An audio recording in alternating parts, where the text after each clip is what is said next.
Hello, everybody. My name is Graham Elwood. You are watching The Political Vigilante. Very happy to bring returning guest back to our show, indie journalist Elizabeth Lea Vos. Elizabeth, how you doing today? Doing pretty well. Well, thanks for taking time to come back on the show. I wanted to bring you back on because it's actually been maybe 2 years now since you came on to talk about the Finders cult. And you have a new article in Mint Press News. And initially, when you came on the show 2 years ago, there was no direct links to the CIA as of 2 years ago with the information. We knew that the FBI was involved in it, or we suspected maybe the CIA. We definitely knew the FBI was involved. We saw the big cover up. And for those of you who aren't familiar with the Finders cult, go back into just do a search, Finders cult. That we did several videos on this, and you have new information that is pretty startling. I just want to bring up for the audience to see real quick your article in Mint Press News for everyone to look at. The buried documents that link the infamous cult to the CIA. Why label intelligence report secret, then lie about it if no evidence of criminal activity or an intelligence-led cover-up existed? So why don't you, first of all, just give our audience, if there's anyone out there who's not familiar with the Finders cult, what you uncovered several years ago that we discussed, and then what this new information is, just sort of bring everybody up to speed. Sure. So it's a complicated story, and there are multiple stages of it, basically. So initially you had in February 1987, this incident where there were two men in Tallahassee, Florida, arrested with 6 very dirty, unkempt, hungry children. They gave evasive answers to the police that the police did not buy at all. So the police, initially thought, rightly so, that this could be a situation of kidnapping and child trafficking across state lines. So this basically multi-state, multi-agency investigation was started at that point. And that then led to searches of Finders cult locations, because they quickly realized that these men were part of the Finders group. The locations then were searched by Washington, D.C. Metropolitan Police, and there were also Finders properties in Virginia that were searched. And according to the documents I discussed in the second article, there was evidence of criminal activity that was found that then essentially disappeared. The evidence was not available for review. And the explanation given to the customs agent who wrote these documents, Ramon J. Martinez, he says that an off-the-record statement from a third party at the MPD was to the effect that the entire investigation had essentially been called off, that the subject had been labeled a CIA internal matter, and that no more investigation was going to be done. And basically, up until recently, there wasn't a whole lot other than these customs documents, which were the central kind of focus of this second article, to go on. So you had allegations, you didn't really know what to believe, and there were some FOIA documents that slowly kind of came out over time. But eventually in 2019, which was, I believe, a few months after our last discussion, so at the time of our last interview, this FBI Vault publication had not been made public. So in, I believe, October of 2019, the FBI starts publishing hundreds of documents to the Vault under the topic, the heading of Finders. And I hesitated to cover it initially because I saw that as soon as I'd gotten done reading the first set of documents, they had another set that came out. And then a few months later, they had another set. So I wanted to wait until it seemed like they were done publishing things before really, diving into it in a public way. But I've been keeping an eye on it for a long time. I contacted Ramon Martinez in 2017, but at that time he wouldn't go on the record at all. He did talk to me though, and he did confirm that the customs documents are genuine, that he wrote them. He discussed, I think I talked to him for about an hour, but it was off the record. So and I should interject here just for our audience. So this customs agent, Ramon Martinez, because why he was brought involved is because, transporting kids across state lines is a brings in the Customs and Border Agency. And he was the one who discovered a lot of this stuff. And then I remember we even went through his reports and documents that you brought on the show last time. And then they did that classic thing of they started smearing him and, oh, he's a loose cannon or crackpot or whatever. So to discount any of the evidence, and he was just a criminal investigator. He had no axe to grind. He was just a criminal investigator. And that's, again, what raised a lot of the red flags in your reporting of 2 years ago. So people should know that. This is why this these red flags kind of keep stacking up. And I remember reading his reports going, and I even talked to my friend who was a former child crimes investigator about this. And he's like, yeah, this guy did exactly what an investigator would. He goes, well, this is what I would have done, you know? So I wanted to interject that. So that's to give people, like, that's part of this, why there's like, wait a minute. And what was discovered with, you know, when we had you on the show was just really awful stuff, you know, videos and pedophile sex trafficking, videotaping it, potentially even impregnating women and then selling their children, right? There was that kind of horrific stuff was happening. They were doing everything in their power to produce children, whether that, and Martinez writes that was including impregnating the female members of the finders, kidnapping, trading, purchasing. And you also had what's really interesting. So to add on to Martinez, basically what the vault documents did was, on their face, if you read them just kind of skimming through it, you see a lot of refutation of him, like a lot of investigators saying, oh, I didn't see that, and I didn't get interfered with by the CIA, so clearly there's nothing to see here. I don't know what this guy's talking about. But you actually also see corroboration of him. So, for example, in his documents, he says that the finders were trying to kidnap children, that they were scouting daycare centers, they were cataloging information on private families that had nothing to do with the finders in terms of membership. And in the FBI vault documents, you have this one report by the Washington Metro Police Department describes an interview with a woman who they called because she and her children's information were found in the finders documents. And the reason was that she had almost used them as a babysitter. So there's this corroboration that they were interested in children, in families. And the explanation of the finders as some sort of kooky alternative living community really falls apart if Martinez is at all credible. And I believe that he is, based on what I've seen in these documents, and also based on the FBI vault documents. You have Martinez saying that at the end of the initial 87 investigation, that he says, quote, the MPD report was labeled secret. The FBI vault documents try to say, oh no, the case file wasn't labeled secret, so he's wrong. But actually, he didn't claim the whole entire case file was secret, just the report.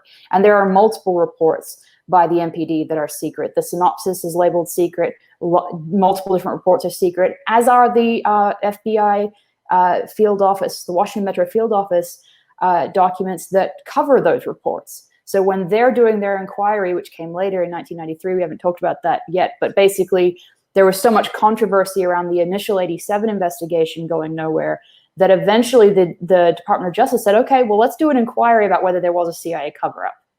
And the fact that they were pushed to do that says a lot. But of course, you know, they didn't just investigate it themselves. They didn't ask hard questions. They literally handed it off to the FBI, who then handed it off to the Washington Metro field office, which was working with the MPD during the original investigation. So you don't have a neutral third-party organization to begin with. But what the Washington Metro field office does is it labels their own synopsis secret as well when they're going through this process. So in multiple ways, Martinez is corroborated by these documents. We also have admissions like the cult's leader's wife, Marion Petty was the leader, but his wife, Isabel Petty, was admitted to have been a CIA employee from 51 to 71. And it was her passports, apparently, that were to North Korea, North Vietnam during this Vietnam War and the Cold War era, to Moscow, to a lot of places that you would not be able to reach. I mean, North Korea, you can't even get into now, much less then. So. Wow. Yeah. So in the new evidence now that you know, when we spoke 2 years ago, it was more of an insinuation that the CIA was probably involved, but the new documents now point to a much more clearly defined involvement. I would say so. I would say that the documents, I mean, let's say just take as an example, let's just hypothesize for a moment that this really happened, that this was a CIA cover-up and all of that. I doubt that the FBI would be eager to publish documents that would really show that. So you have to remember, when you read through these hundreds of documents, they are heavily redacted. There are lots of privacy exceptions to FOIA releases, but some of them, some really significant redactions are labeled secret. So we're not getting the full picture. But for example, the FBI documents do include a couple of reports that are included in that collection of reports that we went over years ago that is discussed in this article, but they redact them. They summarize them, and the entire second report that Martinez wrote is omitted. It's not even there. So you have to remember that you're getting a really filtered view from these documents. But even so, even with that filtered view, there are significant corroborations of Martinez. We also can see from those records that it was, we know now who he was talking to, who informed Martinez that it was a CIA internal matter, that it had been basically covered up. That was a Metro Police Department detective who was named Sergeant Stitcher. And he was, by the time of the 1993 inquiry into the original investigation, he had passed away, apparently of septic shock. So if he had lived, I think that there's a very strong chance that he would have corroborated what Martinez had to say, because he was the one that told him. So we know that from the documents that he was the one that told him. And in the documents, it includes, again, redacted statements where he says that the CIA had been monitoring the investigation from the beginning, that the MPD's investigation was stepping on their toes, and a couple of other things that are really significant. So, wow. I mean, and this. And also an interview I did 2 years ago with John Kiriakou, who said that he's a CIA whistleblower, who said that the CIA wouldn't flat out say, go get children for somebody. But if you did that to get leverage on an informant, they wouldn't say, hey, don't do that again. They just say, okay, you did whatever you had to do. Like, they're not going to stop you. They're not going to say, go do that, but they're also not going to say, stop. Now this supports, that corroborates what you're saying. But also, this evidence sounds like it's way more the CIA was like running or funding this cult, or especially when you say that woman was in the CIA. And I remember we discussed that 2 years ago, how they had access to all these North Vietnam during the Vietnam War. Like, how could you get in there if you're just a regular old American, and all this other stuff? And North Korea, you said, and the Soviet Union, how would they get access to this? So it really almost seems like, what do you think? Do you think, and based on your evidence, that this cult started operating and then the CIA went, oh, well, we could use this to our advantage? Or do you think that, or does the evidence suggest that the CIA flat out started this cult to do this? Well, I think making those statements are very hard to make. They're very hard to make factually from what we have, because with anything related to the CIA, it's extremely convoluted. And I said this in the first article I wrote about this, that this particular case has a lot. It's kind of like a hole of mirrors. Like, you look at one thing, you think, oh, wow, that's really damning. And then you get more information that makes it almost look like that was a ruse. It's really, really complex. And the other thing that makes it more difficult is everything that we've talked about so far actually doesn't have it. It's not that it doesn't have anything to do with, but it doesn't even focus on, for example, the children recovered in Tallahassee and whether they were abused or not. So there are a lot of different facets of this investigation and the subsequent inquiry and the documents that have come out since that are very, very damning, but then have at least a level of plausible deniability. And that makes it very hard to say anything with certainty. And also, there are multiple different ways that this could have happened. For example, Marion Petty, the cult leader, said he was an Air Force sergeant, I believe, and he was working, he was, I believe, part of, World War II and all of that. And his cult followers, specifically Toby Terrell, I believe, stated that he was a chauffeur for a lot of very high-ranking generals and that kind of thing. There's a great documentary that was done in early 2019 by the Conscious Resistance's Derek Brose. So if people want to know more about that, because he did an interview with Toby Terrell that was really interesting. where, you know, Terrell obviously denies any wrongdoing by the finders, but he also corroborates some information about Marion Petty's origin story and his connection with military and military intelligence. So Derek Burrows is definitely a guy to check out as far as his work on this. Another person whose work is really interesting on this is Nick Bryant, who wrote a really great book on the Franklin scandal. And he actually was turned on to the Franklin scandal and took it seriously because he witnessed and he was looking into the Finders case.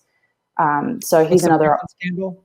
The Franklin scandal is its own. It's another can of worms. Where basically it was in Omaha, Nebraska. There were allegations again of CIA tied child abuse, mind control, child trafficking, and it was all related to.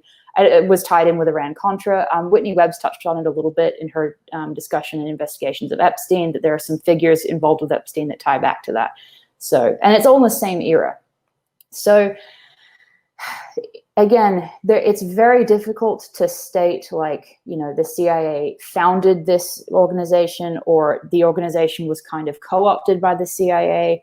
But what I can say, and what I think that is backed up by the evidence, and there's a lot, and for example, I just want to add that there's so much information to go over that I had to spend 4,000 words just writing about one set of documents that were the customs reports.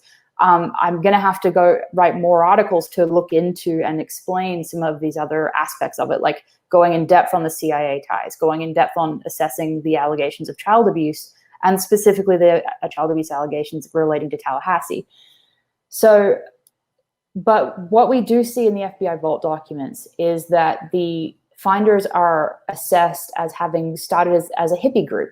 Kind of, you know, if you think of the Manson family, like a hippie, very alternative lifestyle community is the way they like to describe it, where they're just kind of, and they're running these games that are led by this game caller, Marion Petty. And he would tell them things like, okay, I want you to go to XY country or state and make such and such amount of money and come back. I don't care how you do it. You leave with nothing.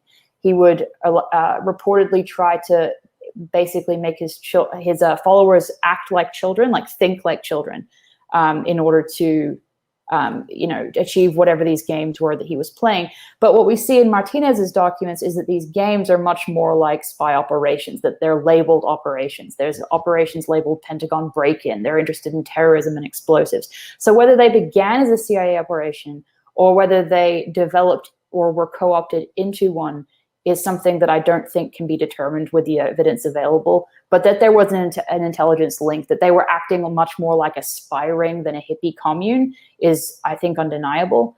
And there's a whole lot more to that, and just the way in which they would play off, you know, these really blatantly awful things they were doing, like having the kids sleep outside. They weren't allowed indoors. They weren't being fed except as rewards, which sounds a whole lot like, you know, operant conditioning and that kind of thing. And I mean, the fact that these kids weren't taken from the situation simply on the term of neglect is insane. So. Yeah, I mean, yeah, you're right. I mean, trying to figure out, did they create it? Did they? Yeah, you're right. There's not enough evidence, but there is enough evidence to say they knew that they were involved in this in some way or capacity. They didn't just like stumble across it and go, "Oh, this is awful. We should shut it down, but keep it quiet." There's no way. And let me add one thing that I wanted to say that I forgot. But basically, there was a customs document as well that was never published, that has it. Well, it was never publicly released, let's say, but it was quoted by a journalist named Paul Rodriguez in the Washington Times in 1993. And it basically stated, it quoted Martinez, it quoted the customs documents that we have available now, but it also quotes a document that we don't have that states that the Finders Group was a CIA front gone bad. So that's the way it assesses it. And that article has been scrubbed from the internet. You can find a copy of it in the FBI vault documents, and you can find a copy of it on Scribd, but you can't, it's not like on any archive. It's not available. It's the one article that actually quotes Martinez, and it's the one that's been completely removed. But yeah. And again, why would you need to remove that article if there wasn't truth in it? right. Well, let me ask you this. So has anybody in all this time, with all these documents coming forward, has anybody been arrested, prosecuted, done jail time at all? No. The charges against the two men in Tallahassee were dropped. There were no, basically all of the investigating agencies concluded that there was no evidence of criminal activity on the part of the finders to investigate. And eventually the preliminary inquiry assessed that there was not only no indication of criminal activity, but there was also no indication of any type of cover-up. And yeah, the fact that they would be able to assess that based on even just the condition of the children that they recovered in Florida is ludicrous on its face. And then if you take into account what Martinez says that he saw, it's also very disturbing. And the thing is that they're able to get away with saying that. They're able to have that as a narrative because the evidence that Martinez witnessed, which is what is so crucial, because that's the evidence of this intent to traffic, intent to kidnap, intent to purchase children, sometimes from overseas, from contacts in foreign governments, like from China. All of that evidence disappeared. Martinez wasn't able to review it.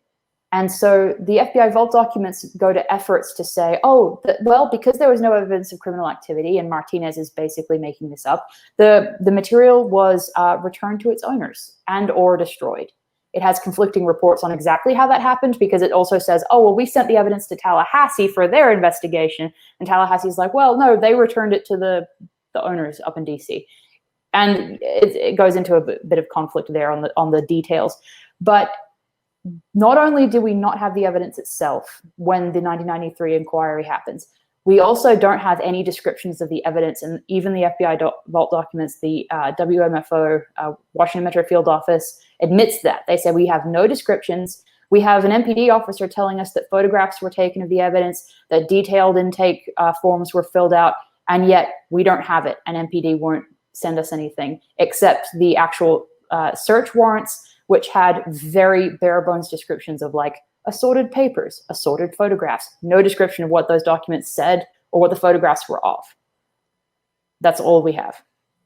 Have any of these kids come forward now that they're adults? I mean, this was like 20, 30 years ago. Have any of them come forward and say, yeah, I was abused or trafficked or whatever?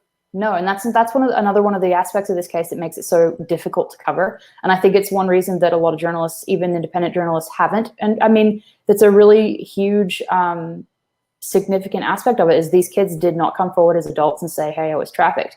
In other child abuse cases like Dutroux in Belgium, for example, I don't know if your audience is familiar with that, but basically you had similar organized child trafficking allegations. But in that case, you had at least 10 victims come forward and allege really, I mean, outlandish claims like about ritual abuse and all of this really horrendous stuff. And they were called crazy and all of this, but they did come forward. So in this case, you don't have adult victims with allegations. You don't have a lot of the type of information you would hope to go on as a journalist to kind of chase down some leads and verify this information, but you do have enough official documentation to raise these questions. And so, yeah, the documents are there's a lot. That's like massive smoking guns. Wasn't there, correct me if I'm wrong now, because it's been 2 years since we talked about this, wasn't there like human or child remains found at the site? No, there was not. No, okay. But there were in Virginia, in the state of Virginia, there were a number of rural properties that the finders had. There was a rumor to the effect that there was a murder that took place at the hands of the finders, and just like the evidence of child trafficking, that was basically a dead end as far as the vault documents are concerned. They have witness statements that say a finders member passed away on finder's property due to lack of medical intervention. You have two different stories on how that happened. One story is that she got sick and for religious reasons chose not to get medical care and died. The second story from another witness that's in the documents says that she was trying to leave the finders, she was physically restrained, then became ill, and they didn't get her medical attention.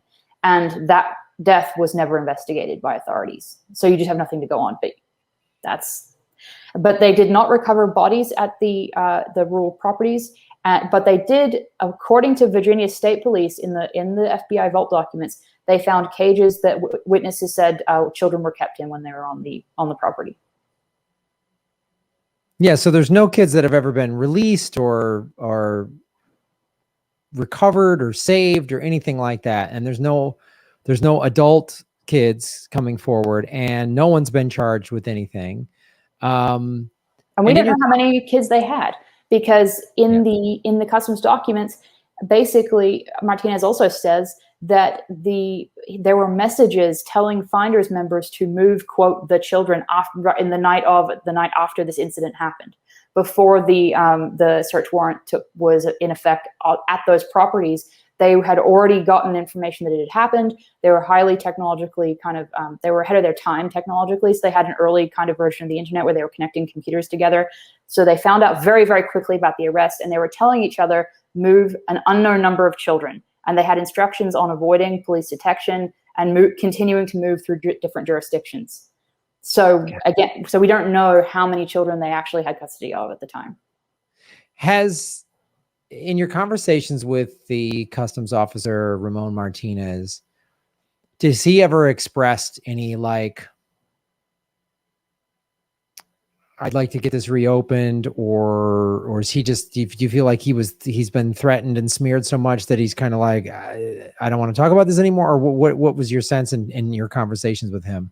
I think, well, I mean, again, the conversation I did have in 2017 with him was off the record, but he at least was willing to talk with me off the record. Now, when I reached out again recently to speak with him, I mean, he had been through a lot. And he basically said, I'm not talking to absolutely anybody about this story ever again. I want nothing to do with it, et cetera, et cetera. So I think that, you know, he has had a very strong negative repercussion in his life for writing what he did. There's a whistleblower complaint that he wrote that a researcher gave to me that was really enlightening, basically illustrating how he was punished within the customs, service for what he'd done, specifically not only writing the document, but also for cooperating with the media in that inquiry and some congressmen that were interested in the case. So, yeah, he's not somebody who got any sort of positive, attention or result from this. I would say that he sacrificed a lot as a result. I mean, that's just like, this is just kind of standard. I mean, this is what they do. This is what they did to Gary Webb. I mean, this is just what they do. They just smear people into like submission, or they commit suicide by shooting themselves in the head twice, like Gary Webb did. So it's just like, I mean, has there been, since this latest article of yours has come out, has there been anybody in Congress or whatever saying, oh boy, we should reinvestigate this? Is anyone? No.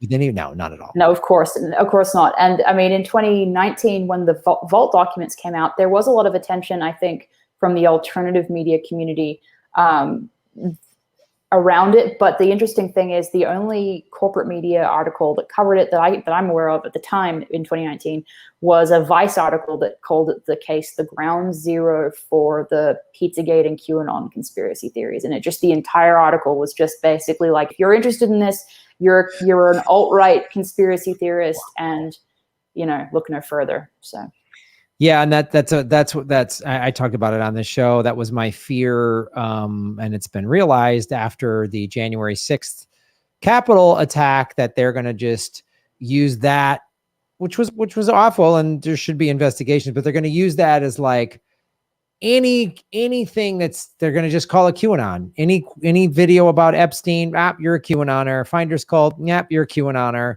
You're just some wingbird Pizzagator, which is what, having covered the Epstein stuff now I just did another video on it for 2 years. This is their main thing. And it's like when people go, well, how does this happen in plain sight? Well, it's the most powerful people in the world are doing this, and they can sway the public perception. I mean, obviously QAnon is a psyop, a very effective one. And, that's why there is no invest. That's why any story, I mean, there's just a couple new stories that came out about Ghislaine Maxwell. Her deposition is going to be allowed, but in the mainstream media articles, there's nothing about the Clintons, the Trumps. I mean, any of these powerful people, Les Wexner, none of it. And that's their goal. Is like, if this is discussed, it's discussed in this like sort of narrow little framework. And then of course there'll be an article that says, oh, finders, it's another pizza QAnon wing, but they just lump us all into this. And this is a CIA tactic when they coined the term conspiracy theorist after the JFK assassination. I mean, exactly. Yeah. Like, so anyone's considered just a crazy person, you know? So, man, I mean, it's just like, I usually like try to give my audience like action, like do this or call this person. I mean, I guess you could call your representatives, but what's that going to do if they're all just kind of spoon fed by the CIA on what to say or not to say, and they're all afraid of them? They're never going to step forward. Yeah. Like, yeah. I mean, Ramon Martinez, you asked earlier, you know, what's his perspective? He did have some communication with Derek Burrows of the Conscious Resistance, and basically it was very similar to what he told me, which is there are never going to be convictions. There's never going to be prosecutions. And for somebody in law enforcement, that's kind of your goal. I mean, that's if there's not going to be a prosecution, an investigation, a conviction, what's the point of talking about it further, right? But I think that the act of discussing it in a factual way, to me, I mean, that does something. It's transformative in some way. If for no other reason, then you know, the people who have been through some type of organized child trafficking, you know, they don't feel as invalidated as they might otherwise be when there's an absolute blackout of discussion around this that's serious and that takes it in a way that isn't just a propaganda narrative. Whether that propaganda narrative is you're a QAnoner to look if you look into it, or whether that propaganda narrative is QAnon, which is kind of co-opting the whole thing and making it radioactive for the rest of us to look at. So,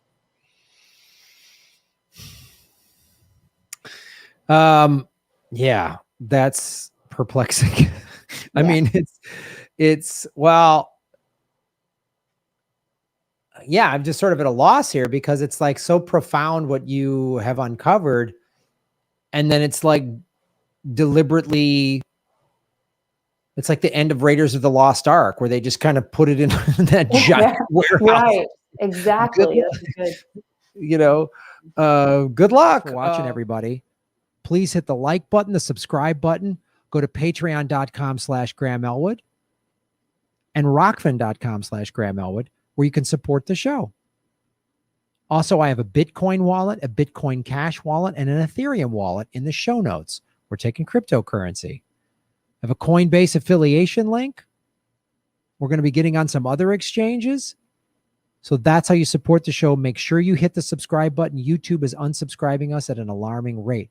I have a PayPal button at grahamelwood.com. I even have a Venmo at Graham-Elwood. There's a lot of ways to support our show. We are getting crushed by YouTube. We've dipped under 73,000 subscribers because of YouTube. Thanks for supporting what we do.